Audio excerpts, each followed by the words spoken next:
आपल्यासोबत आता बाळा नांदगावकर आहेत, त्यांच्याशी आपण बातचीत करणार या घटनेसंदर्भात त्यांची काय प्रतिक्रिया आहे? कुठेतरी हे राजकीय षडयंत्र वाटतंय तुम्हाला?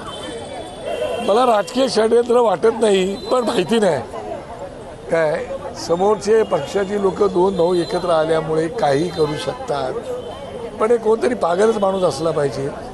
ज्या महासाहेबांनी सगळ्या महाराष्ट्रातील कार्यकर्त्यांना समाजाला सन्मान दिला, आदर केला, त्यांचं अशा प्रकारचं हे करणं बरोबर नाही. 2006 मध्ये चिखलफेक करण्यात आली होती आणि तब्बल 19 वर्षानंतर आज पुन्हा एकदा ही घटना घडते आणि दादर सारख्या परिसरात परत मातोश्री समोर मुख्यद्वारासमोर ही घटना घडते.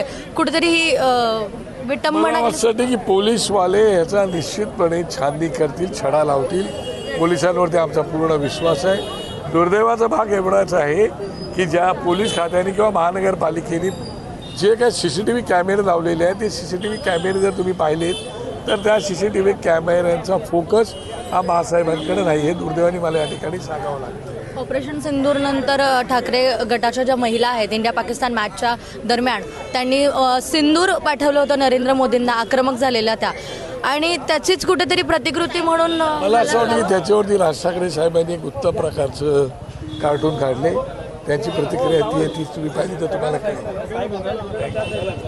हे होते बाळा नांदगावकर, त्यांनी त्यांच्या प्रतिक्रिया दिलेल्या आहेत. तुम्हाला या संदर्भात काय वाटतंय कमेंट करून नक्की सांगा. तुर्तास इथेच थांबते. कॅमेरामन अजय सोबत मी प्रतीक्षा, मुंबई.